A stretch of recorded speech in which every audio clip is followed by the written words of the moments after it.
Bismillahirrahmanirrahim. Assalamualaikum warahmatullahi wabarakatuh. Hamdan wa syukranillah amma ba'd. Pada kesempatan kali ini, perkenalkan, nama saya Muhammad Rehan Syah. Saya dari Fakultas Humaniora, jurusan Bahasa dan Sastra Arab. Di sini saya akan membacakan hasil resume pada PBAK Fakultas hari pertama. Pemateri pertama itu materinya disampaikan oleh Dr. Halimi MPD.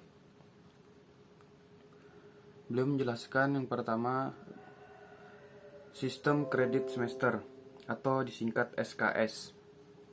Nanti semester mahasiswa akan disuguhkan beberapa mata kuliah dari semester 1 sampai semester 7, khusus semester 8 fokus ke skripsi. Untuk maba otomatis udah diprogram mata kuliahnya oleh jurusan masing-masing.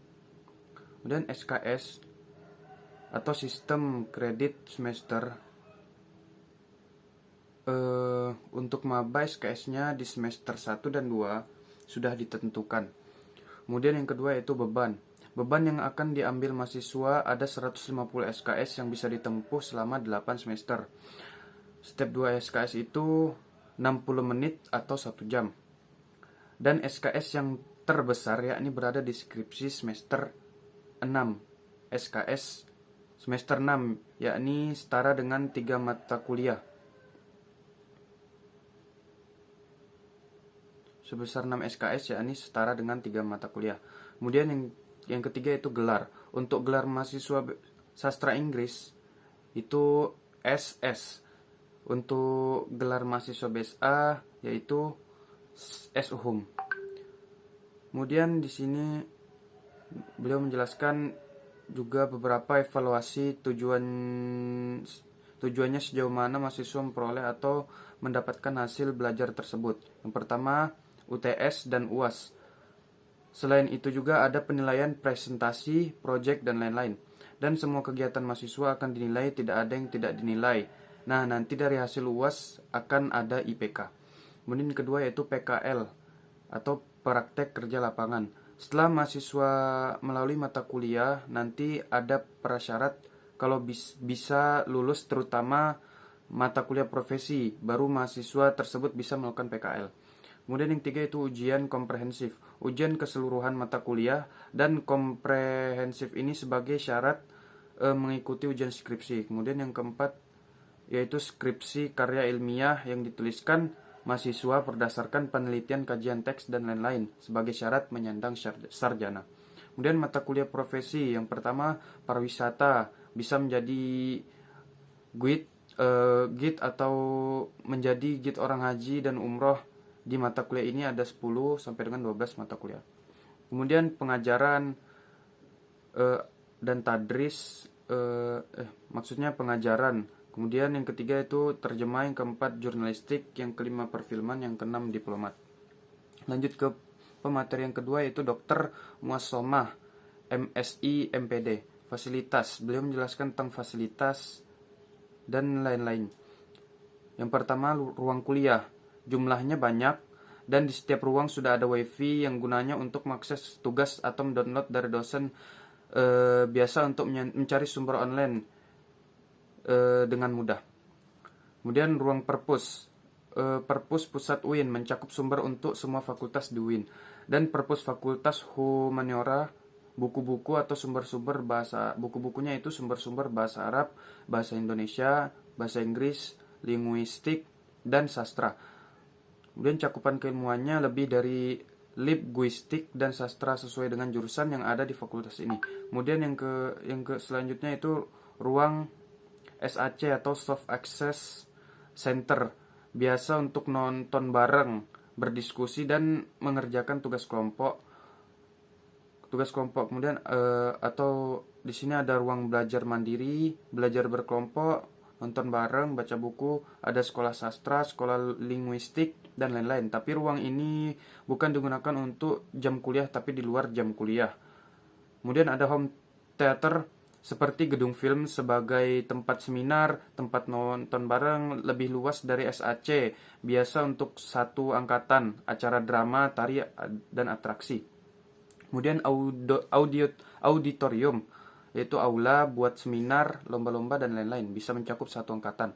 Kemudian lab bahasa multimedia, digunakan untuk belajar listening, maharoh, istima, juga bisa dijadikan penelitian di lab bahasa.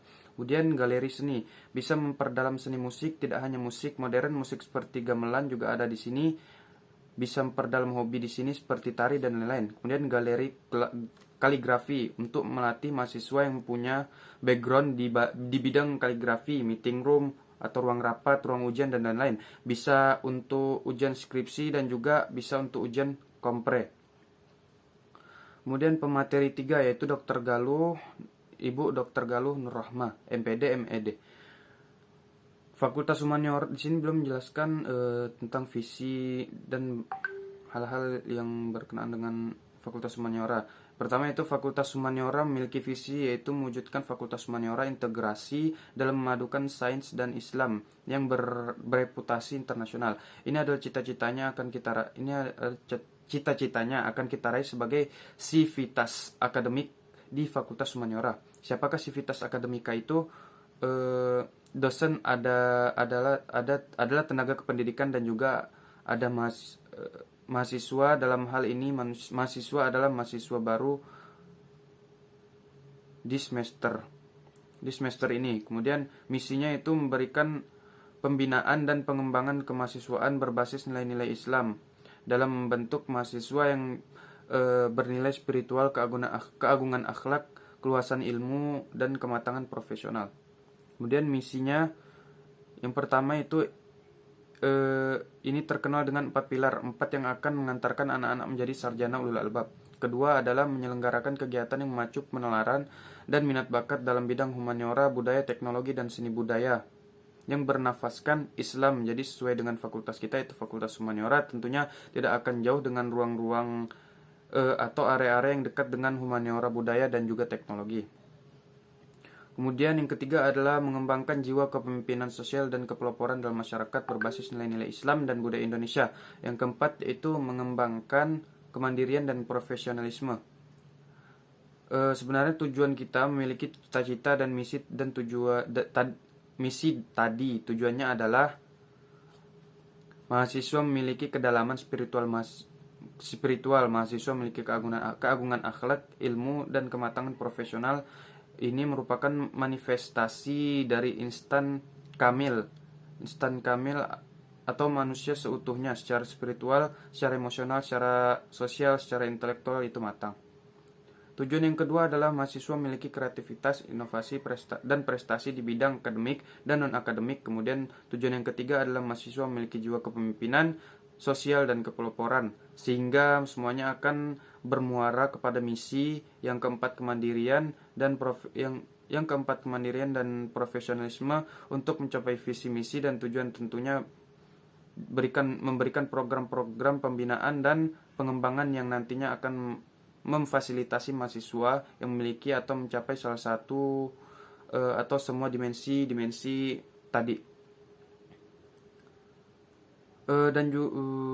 Jadi programnya meliputi peningkatan spiritual dan spiritualitas dan keluhuran akhlak, kemudian program pengembangan penalaran dan keilmuan, pengembangan potensi minat dan bakat, pengembangan profesionalisme, dan pengabdian masyarakat.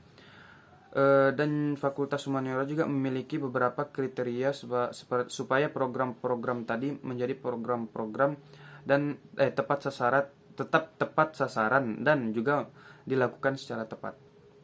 Strategi pertama yang terprogram, tentunya terprogram sini adalah semua program kegiatan yang dirancang secara menyeluruh serta mengakomodasi tujuan-tujuan tadi. Strategi yang kedua adalah simetris, jadi program tersebut dilaksanakan dengan memiliki dasar simetris, jadi saling terkait satu sama dengan yang lainnya.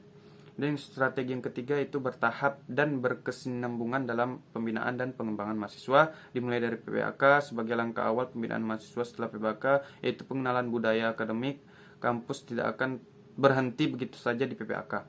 Kemudian strategi yang terakhir adalah koordinasi kolaboratif. Ini sangat penting sekali karena kolaboratif ini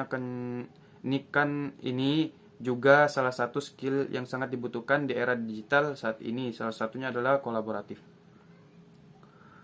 Kemudian komunitas bakat dan minat, di sini ada beberapa. Yang pertama komunitas peneliti, yang kedua debat, tiga kaligrafi, yang keempat penulis kreatif, yang kelima kerawitan, yang keenam tari, yang ketujuh film, dan yang kedelapan jurnalistik Al-Jalalain. Kemudian pemateri yang keempat itu Bapak M. Asnan Fanani, SEM. Beliau menjelaskan tentang layanan administrasi Fakultas Humaniora. Di sini ada sekitar 8 layanan. Yang pertama administrasi akademik, kedua ujian proposal skripsi, yang ketiga ujian skripsi, yang keempat ujian komprehensif, kelima distribusi KHS, yang keenam praktik kerja lapangan, ketujuh kegiatan yudisium, yang kedelapan yaitu bebas tanggungan. Layanan administrasi umum, layanan surat. Yang dimaksud dari layanan administrasi di sini juga ada layanan administrasi umum. Layanan administrasi umum itu mencakup 3 bagian, yaitu layanan surat keterangan mahasiswa, legalisir yang kedua, dan yang ketiga itu pinjaman uang dan peralatan. Kemudian ada layanan administrasi keuangan, yaitu layanan dukungan dana kegiatan OMIK. Kemudian pemateri yang terakhir yaitu Dr. Abdul Basit MPD. Beliau menjelaskan tentang kajian program studi sastra Arab. Bahasa BSA itu memiliki keterampilan bahasa seperti stima, kalam, kiroah, dan kitabah. Kemudian komponen bahasanya itu kosakata dan tata bahasa, konsep dan teori dasar ilmu lughah, ilmu kebahasaan, ilmu-ilmu kebahasaan nadari, pragmatik, fonologi, morfologi, sintaksis, semantik. Kemudian ilmu-ilmu kebahasaan at-tobiki, sejarah sastra Arab klasik sampai kontemporer, teori dan pendekatan sastra Arab. Kemudian di sini ada kritik sastra Arab, tokoh dan aliran sastra Arab klasik hingga kontemporer, metodologi penelitian bahasa, sastra dan budaya, kompetensi bahasa, keterampilan dan etika profesi pada bidang pengajaran, penerjemahan. Kemudian di sini ada beberapa pekerjaan yang bisa diambil atau profesi setelah lulus dari BSA, yaitu pariwisata, jurnalistik, perfilman, dan diplomasi ilmu-ilmu keislaman. Kemudian di sini ada keunggulan. Yang pertama, terakreditasi A BAN PT selama 3 periode, dan mendapatkan sertifikasi internasional, dosen yang kompeten di bidang bahasa dan sastra Inggris, kemudian memiliki fasilitas yang memadai, kemudian sistem pembelajaran integritas antara pesantren dan pendidikan tinggi, kemudian lulusan dapat bekerja di berbagai sektor.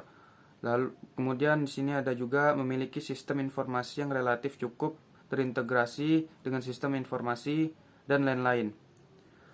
Mungkin cukup sekian yang bisa saya sampaikan, kurang dan lebihnya mohon maaf. Wallahul musta'an. Assalamualaikum warahmatullahi wabarakatuh.